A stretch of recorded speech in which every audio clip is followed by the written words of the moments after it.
All right, here we go again. Number 3. Hopefully we'll keep it to 3, unlike the other day where I think we're at 5. Having all kinds of technical issues on that particular day.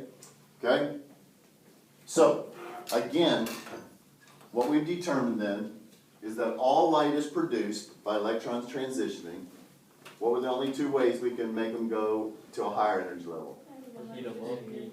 Heat and electricity. Okay? So anytime light is produced, think about it, you either have a fire of some kind, or you run electricity through something. So only 2 ways we can make light. Okay?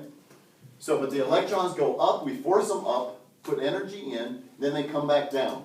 They cannot, this is the quantum mechanical model, they cannot gain or lose random amounts, they can only gain or lose specific amounts. That's what Niels Bohr found, that we have specific energy levels. Okay? So, light, when it comes back down, is going to give off photons. Each photon is going to have a characteristic frequency, and each one is going to travel at a specific wavelength. So the only difference, again, between gamma rays, X-rays, ultraviolet, visible light, infrared, microwaves, size of the photon, which means it's going to travel at a different frequency. Okay? So, that is our representation of light, a dual nature. So then that's where in the video we kind of talked about Louis de Broglie, then the guy that was in, when he was in Paris by the Eiffel Tower talking about, he called him Louis de Broglie. I'm not sure how B-R-O-G-L-I-E ends up as Broglie, but anyway, I say de Broglie. Okay. He discovered the whole idea. He said, well, if light can have a dual nature, maybe the electron can have a dual nature. And he described then the whole idea of a matter wave. And a matter wave, and I've already kind of talked about this, so I'm going to go quickly. A matter wave, what he said was the wavelength is equal to Planck's constant h over the mass times the velocity. So any particle in motion, this is mass and velocity, any particle in motion is going to have a certain wavelength. It's going to have a wave characteristics to it. But when you do, again, my 100-mile-an-hour fast tennis serve down the tee, okay, if I plug in the mass of a tennis ball, the speed that I'm hitting it, the wavelength is so small it's undetectable. But if you put the mass of an electron and the speed of the electron in here, then the wavelength is measurable, and it's about the diameter of an atom. So, the whole idea of matter waves just produced a whole new realm. So then Erwin Schrödinger came up with his equations, okay, in his sexually charged weekend getaway, okay, and he was able then to come up and explain the nature of an electron as a wave, okay, as a wave. Now, it's very complicated. Is an electron a particle? Yes. Is an electron a wave? Yes.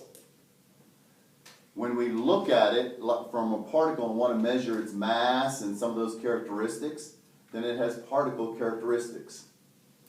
If we measure, and I'll go look up, I don't have it loaded up, but I'll go find it. We'll look at the double slit experiment just in a second. It's fascinating. Because an electron is both a wave and a particle at the same time. Schrödinger's cat experiment.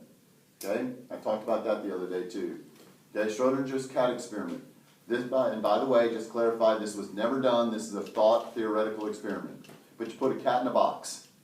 And in that box there's a vial of poison. The vial of poison is hooked up to a radioactively activated switch that a radioactive particle's got a 50-50 chance of decaying. If the particle decays, the switch goes off, breaks the vial, poison's released, the cat dies. The other 50% chance is that it doesn't decay, the vial stays intact, the cat lives. Okay? As long as that cat is in the box, Schrodinger said, it's both alive and dead at the same time. It's not until you open the box and observe the cat is it going to be in one state or the other. Now we know, if we took an x-ray and looked inside the box, but again, we're observing the box. Any type of observation means that it's going to act like, okay, the cat's alive or the cat's dead. You're going to put it into one state. The exact same thing happens with an electron. Diffraction, as you put a double slit, as light goes through two slits, it spreads out and you get interference patterns as it's spreading out.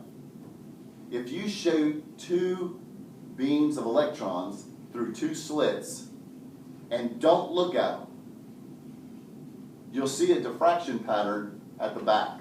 It'll act like a wave, give a diffraction pattern.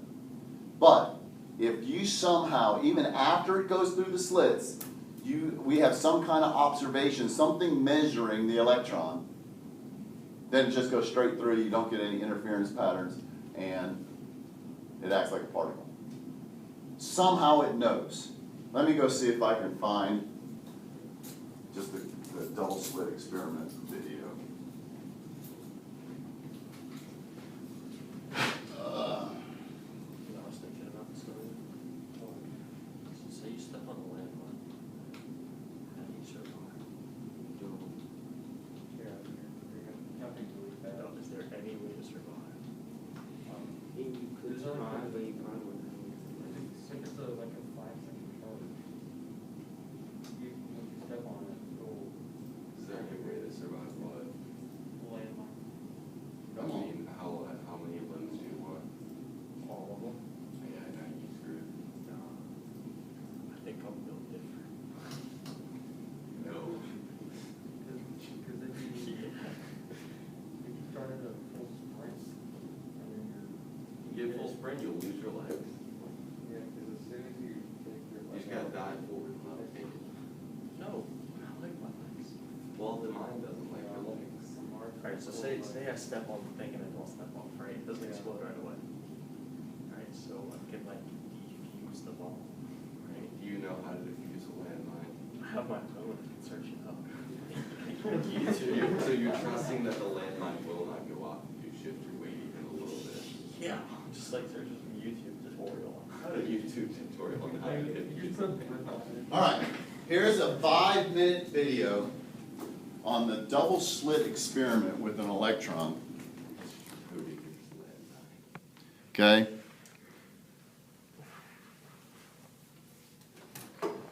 Up higher, higher, higher. You should get that. I need to buy an iPad. Okay. Now, I'm gonna turn the lights out, but don't go to sleep. Did it turn on?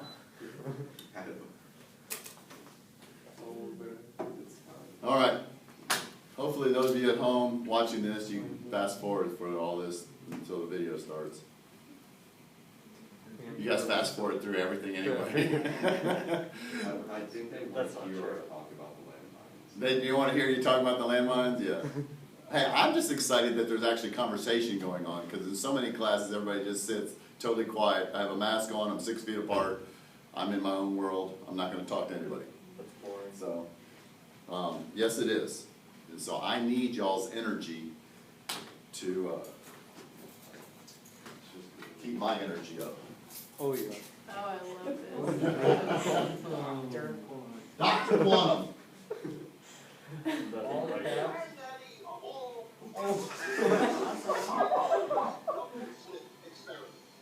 Understand this experiment, we first need to see how particles, or little balls of matter, act.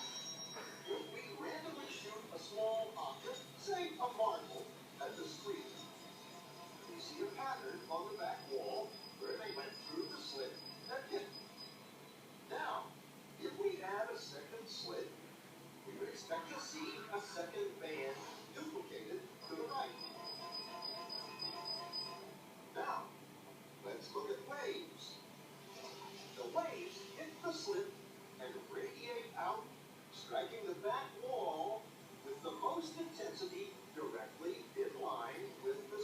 That's rectilinear propagation. On the back screen shows that intensity. This is similar to the line the marbles make. But when we add the second slit, something different happens.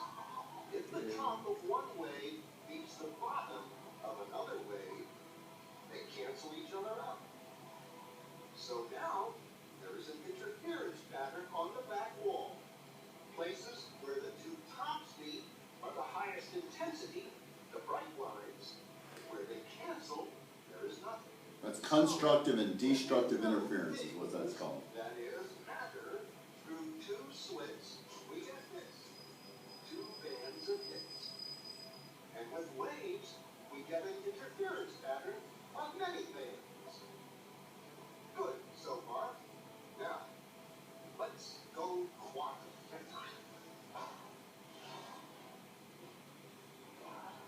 An electron is a tiny, tiny bit of matter. Like a tiny marble. Let's fire a stream through one slit. It is just like the marble. A single band. So now you're shooting beams of electrons. If we shoot these tiny bits through two slits, we should get, like the marbles, two bands. What? An interference. We fired electrons, tiny bits of matter through. We get a pattern like waves, not like little marbles. How? How do pieces of matter create an interference pattern like a wave? It doesn't make sense. But physicists are clever. They thought, maybe those little balls are bouncing off each other and creating that pattern.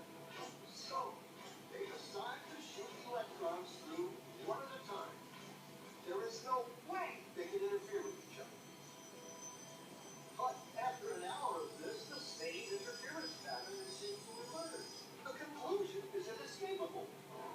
The single electron leaves as a particle, becomes a wave of potentials, goes through both slits, and interferes with itself to hit the wall like a particle. But mathematically, it's even stranger.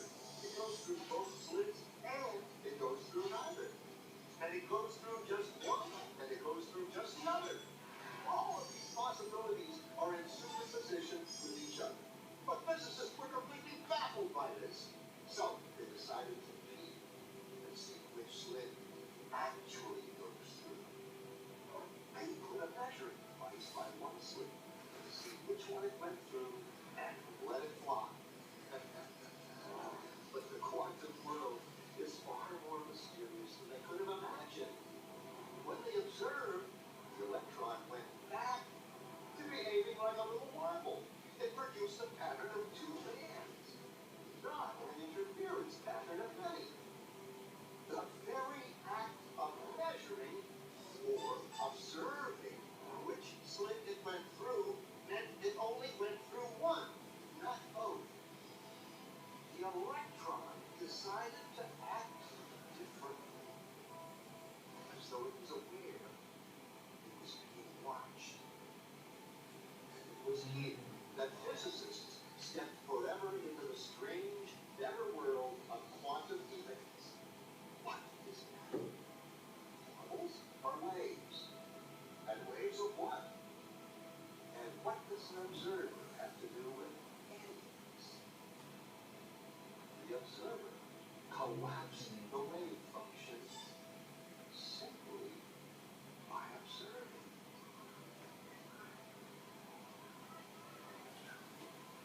What? Why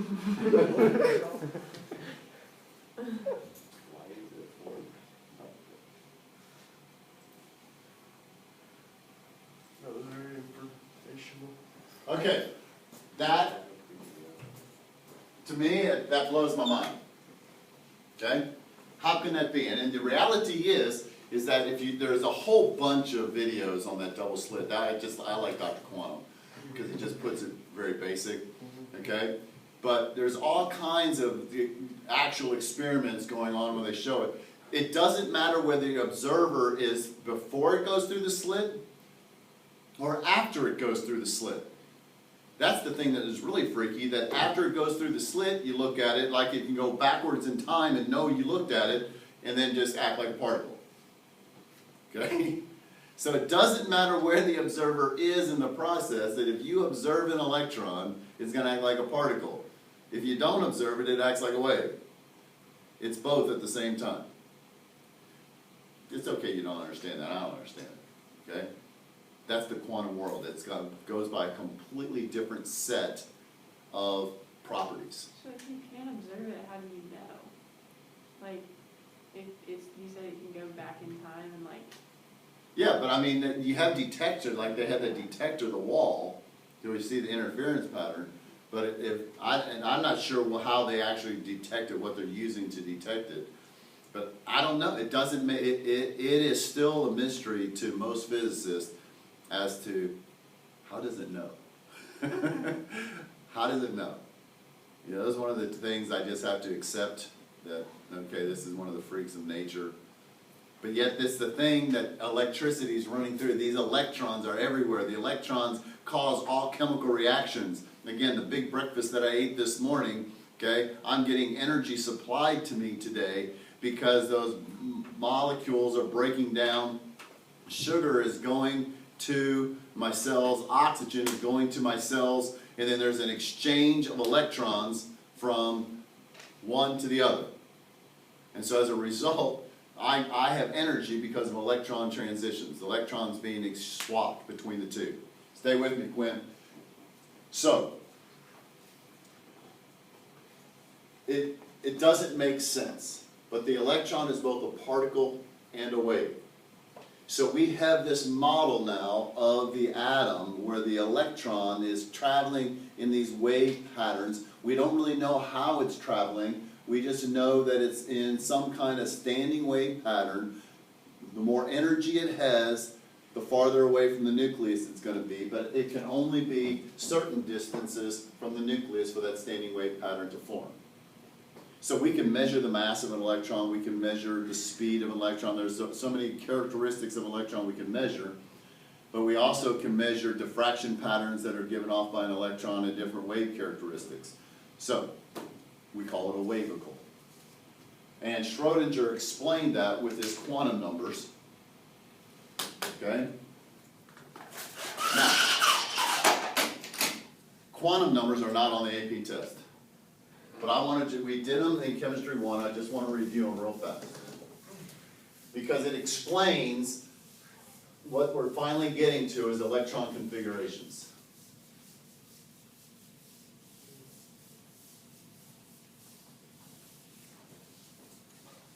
And what I'm going to do is for the other questions, okay, I went over the 39. I think the ones before that were all just E equals H nu and C equals lambda nu type problems. I'm going to post the answers to those, okay? And then if you have any questions about that, you can ask me. And I'm working towards doing the electron configurations, which were the last type of questions, okay? So, quantum numbers. How many are there? 4. 4. Before that was hashtag, that meant numbers. Okay? The first one is N, which is called the principal quantum number. What does it tell us? The energy level? And it states the energy level.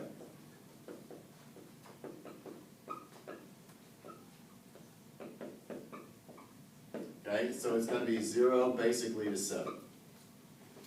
Actually, we'll just say 1 to 7. So it's a natural number, or it's a counting number, not a whole number. Okay, this is my N right here. N equals, N equals, N equals. Okay. So it has to be a counting number because the electron can only be in fixed energy levels. It can't be at 1.5, can't be at 2.3. It's got to be at 1, 2, 3, 4, 5, 6, or 7. All right, what's the next one? Anybody remember? L. L, good.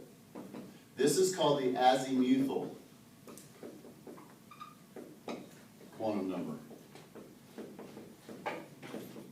Okay? Now, I used to think azimuthal, oh, maybe that's named after a guy or whatever. But when I moved here from Louisiana, I lived out in Chelsea. And when I first moved to Chelsea, it was still really out in the boonies. And charter cable had not made it to Chelsea yet. So I had to get a satellite. I never had satellite before. Something happened, I lost my signal, so I'm playing around trying to find the settings for my satellite, thinking that I could fix it. And I came across this term, the azimuthal coordinates, on where the satellite's supposed to be pointed. My satellite dish is supposed to be pointed at the satellite, and azimuthal coordinates, I said, oh, I know that name. And so, this is before Google, okay? Well, it's 2001, I mean, the internet, but it was dial-up and whatever, so I actually pulled out an old encyclopedia that I have, a hard book that I actually had at my house, and looked up azimuthal. And it turns out that it's a three-dimensional coordinate system to identify positions in space. So it's an X, Y, Z axis. So that makes a whole lot more sense now to me here on azimuthal, because this is giving me the coordinates. Where is the electron in space around the nucleus? Okay? Where is it going to be? And we know we have the different types of sublevels. Okay? So it states the sublevel the electron is in. Okay? And when L equals 0, what type of sublevel is it? S. When L equals 1, that's your P. L equals 2 is the D. And L equals 3 is your F. Now, L can equal 4, L can equal 5, L can equal 6, but these are the only orbitals that get occupied. Okay? Now, anybody watch the video close enough to know what the letters stand for? How'd they come up with SPDF other than Mr. Graber's soldier, please don't fire? It was on the video. When the spectroscopist looks at the spectroscopist is somebody that studies the spectrum. It's not just an upset scientist, okay? It's a spectroscopist, okay, just, okay. That's really funny, y'all. I need to get a little bit more than just not even, I can't even see a grin on your face with a mask. And so, all right, you gotta help me out. You gotta be a little demonstrative with your laughter here. Okay, but when a spectroscopist looks at these lines, when we look at them, we say, "Ooh, my, look at the pretty colors." Okay, but when a spectroscopist looks at these, they can identify different characteristics of them. So, lines that electrons, when they transition out of the S, they're classified as sharp. Okay, the line is sharp. When it transfers out of the P, they call it the principal. When it's D, it's diffuse, and F stands for fundamental. And it's the different characteristics of the lines when an electron transitions out of each of those sublevels. Okay? So that's where SPDF comes from. Those are the only 4 orbitals that are occupied. Mathematically, L can equal 4, L can equal 5, L can equal 6. You go alphabetical, G, H, I. Because they don't give any spectral lines, because by the time an atom had enough energy to get into one of those, it's so far from the nucleus it escapes. Becomes an ion. But mathematically, theoretically, they exist. Okay. So, that's my L. My next one is M sub L, which is the magnetic quantum number. Okay? And it can equal from minus L to plus L. And by the way, on this one, azimuthal of the quantum number, it can only equal 0 up to n minus 1. That's all that it can equal, 0 up to n minus 1. And we'll go through and do some of these. Okay? So, when L equals 0, M sub L can only equal 0. When L equals 1, M sub L can equal -1, 0, 1. L equals 2, M sub L can equal -2, -1, 0, 1, and 2. And when L equals 3, M sub L can equal,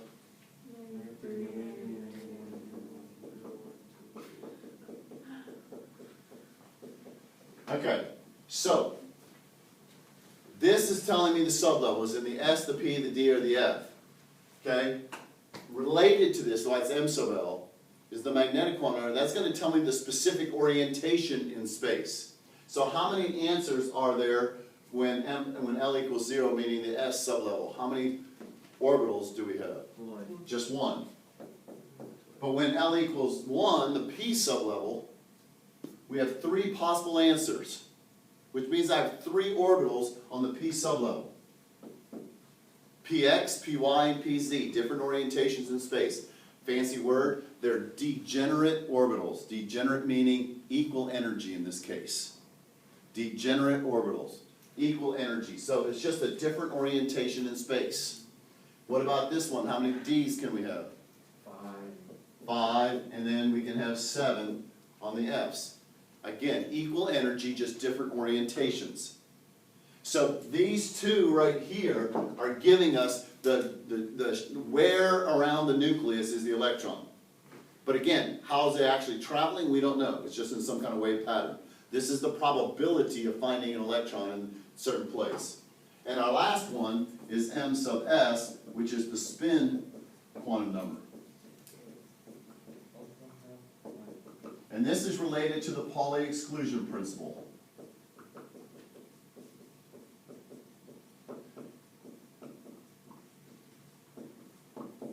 Okay? All right, I'm going to just take a parenthetical pause here.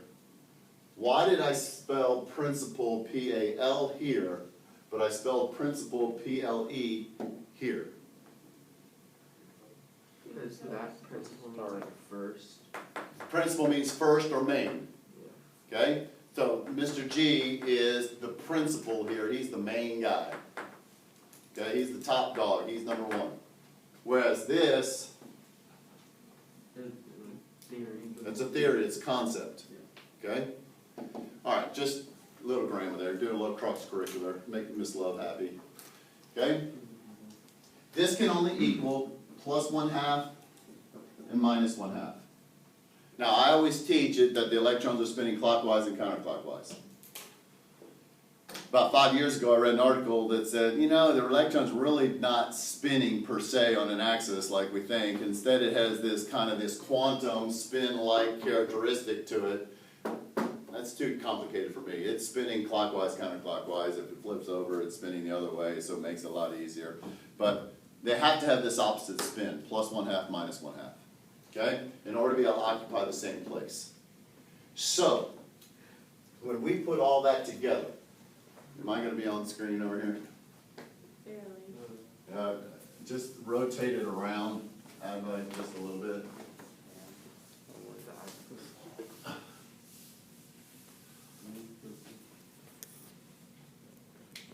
So if I go on my first energy level, when n equals 1, L can only equal,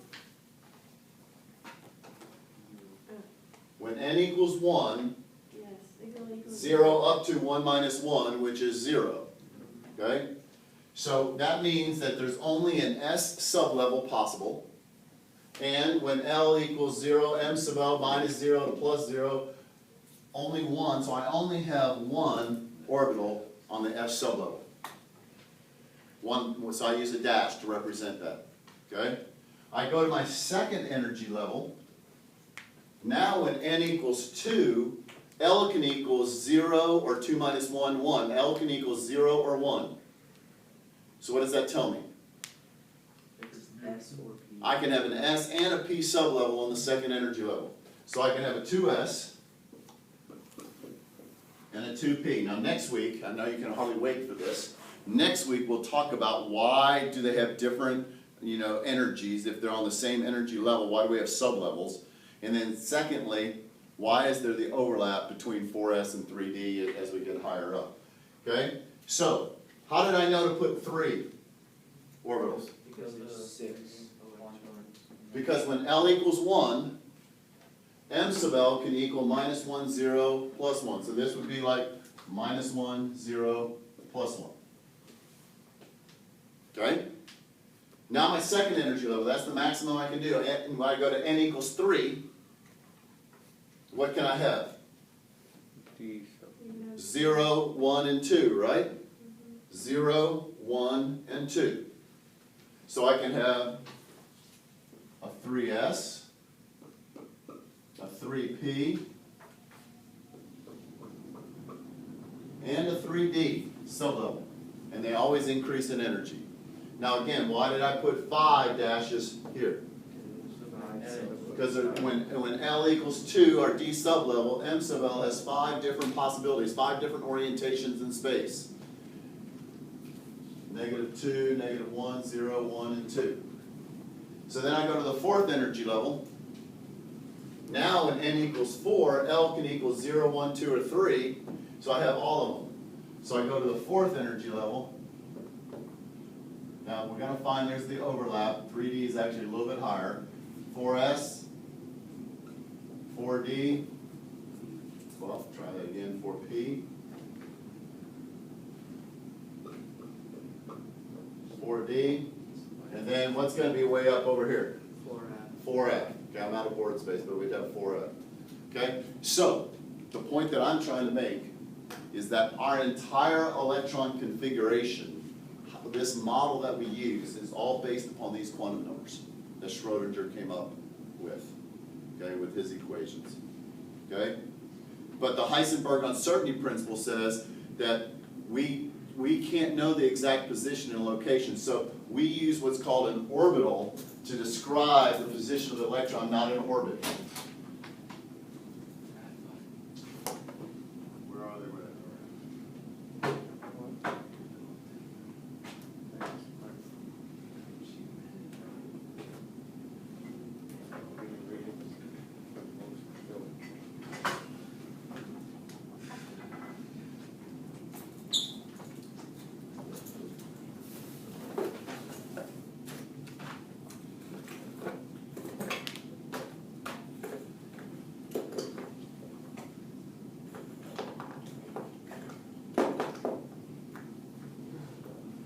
Okay, so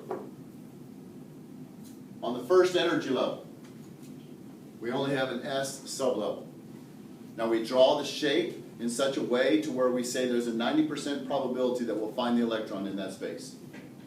Okay? 90% probability. The electron can be out here. It's not no wall containing it. It's all mathematical. That's what Heisenberg with his matrices and all the math that we saw in that video. It's just all just the electron's traveling like a wave in here somewhere, but this is the best, most probable place we're going to find it given that energy. Whoops. Okay. Now, if we go to the 2s, it's the exact same shape, a sphere. It's just a bigger sphere than this one. So we have to play like Chinese dolls. You know how you open one up and you got the smaller one on the inside, open it up, there's another one just like it but smaller on the inside. So you have to imagine this is inside of that. So there's here, then there's an empty space, that nodal region where there are no electrons, or a very low probability of finding an electron, to then the 2s. Then we go to the p's. The px,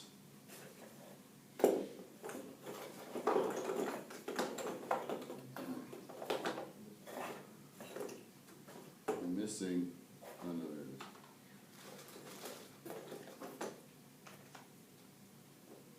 Py and Pz. You're probably not going to be able to see it there.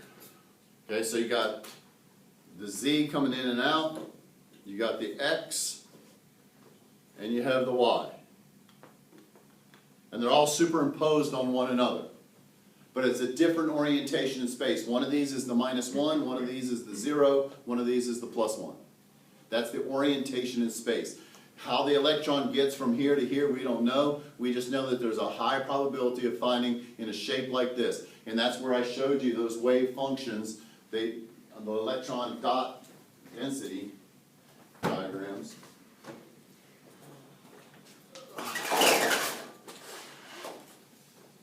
I don't know how you guys this stuff is just fascinating. Sure. I mean, it's good stuff. This is how our world works. So we get these shapes. This is an electron density map. This is the wave function of Schrödinger's equation squared. Each dot represents a probability of where an electron might be. Notice it's most dense right here. So we would say we make this shape, it's going to look like this. Okay? 90% probability of finding the electron. But Heisenberg uncertainty principle says we can't know the exact location. We don't know where it is in there. We just know that there's a probability, a good chance that it's going to be there. So an orbital is defined as the most probable place to find an electron based upon its energy. So then we go to D's. Well, the D orbitals are even more complicated. Okay, that's one orientation. Here's another orientation like that. Here's another orientation that would fit like this. Here's the donut one. And then one more that is going to go like this. Okay? And all those will fill in all the different spaces. These will fit in right here. These fit in here. And go ahead and turn that a little bit back this way so they can see. Okay? Again. So these are your d orbitals. Again, degenerate, equal energy, just different orientations in space, all based upon these electron density maps. And so when we do the d orbitals, we see those electron density maps. The square of the wave function gives us shapes that look like this. So this one is going to be this one. Okay? This one, yeah, pick either one. This is going to be this one. And then my favorite, because it's got a donut, it's going to be this one. Okay? But again, this is all just answers to math problems describing our electron, which can be both a wave and a particle at the same time, depending upon whether we look at it or not. Okay? So it's all very, very complicated. All right. So, when we do electron configurations, this is what the nitty-gritty is. We do electron configurations, we start with the lowest energy level first. That's called the Aufbau principle. Lowest energy first. Once that sublevel is filled, you go to the next one. How many electrons can go in any sublevel? How many electrons can go in this? 2. 2, and they must have, that's the Pauli exclusion principle right there. Okay? So, if I want to look at hydrogen's electron configuration, has 1 electron. Now, I tend to try to be positive first, so I tend to draw the up arrow, but you could just as easily draw the down arrow first. Okay? It's up to you. So then I go to helium. Helium has 2 electrons. So the second electron goes in there. Is this on the screen? Rotate it just a hair more, please. I know this is totally not ideal. Bye, people. Hi, people. This is Advi. I appreciate him. Just don't listen to him as far as which Princeton Review to buy. Yeah. Okay. So, this is helium. So now my first energy level is completely filled. Notice on the periodic table, the first row is filled. It's only got hydrogen and helium in it. Technically, helium should be above beryllium on the periodic table. Now, I go to lithium. So I go from 2 to 3. So lithium now starts my second level. So I'm on the second row. I'm in the S block of the periodic table. I'm in the first column, so I have 1 electron in lithium. Then I go to beryllium. It's got 2, so I finish filling up the S sublevel. Because everybody is going to go Aufbau principle.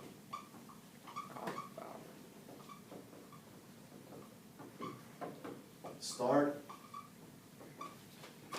at lowest energy level. Okay? You just always start at the bottom and work your way up. Okay, you don't go to the next one until that one's completely filled. Okay, so now we go to boron, which now, notice it jumps across, it gets into the P section, it's got 1, carbon is going to have 2, nitrogen is going to have 3. Now why did I put 1 into each? Whose rule? No, who's there? That's a good guess. Hund's rule. 1 electron into each degenerate orbital.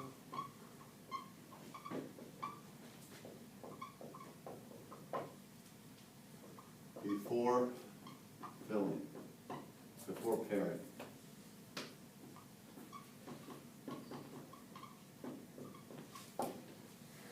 Okay? And then the Pauli exclusion principle says you can only put 2 in and they have to have opposite spins. So those are your 3 rules for electron configurations. Okay? Now, Hund's rule is very important because all magnetism, this will be something else for next week, all magnetism is the result of electrons being paired or unpaired. Okay? And so we can talk about the magnetic characteristics of things based upon the electrons. But that's nitrogen. Then you go to oxygen, fluorine, and neon. Right here, neon has 10 electrons in it. And it would probably behoove you at some point just to come and stare at this picture. This is the model of neon. It's got the 1s down here. Then it's got the 2s right here. Then it's got your 3 T2p orbitals. And you just kind of see how it's all superimposed on one another. Okay? So if you look at neon, just externally, it's going to look like this sphere, this cloud of negative. But when you go, if we could delve in deeper, you would see that the electrons are very subdivided into different areas where the electron densities are going to be greatest in these S, P, and sublevels. Okay?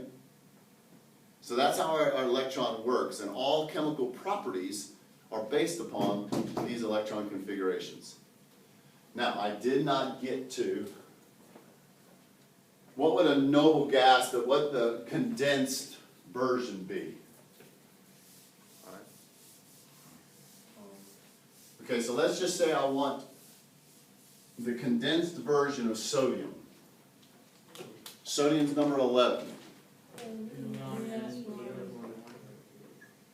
Okay? We know that it's 1s2, 2s2, 2p6, 3s1. But the condensed version is going to use which gases? Noble gas, the nearest noble gas. So this is 11, so the previous one is 10. So we say neon in a bracket, and then we say 3s1. That's called, the book's calling it a condensed noble gas, a condensed electron configuration. Most people call it the noble gas configuration. Okay?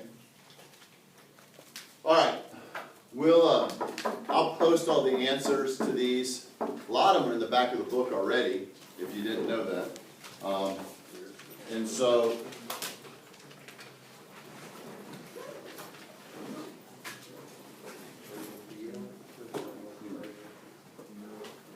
all right. Hey, Agni. I hope you all have a wonderful weekend.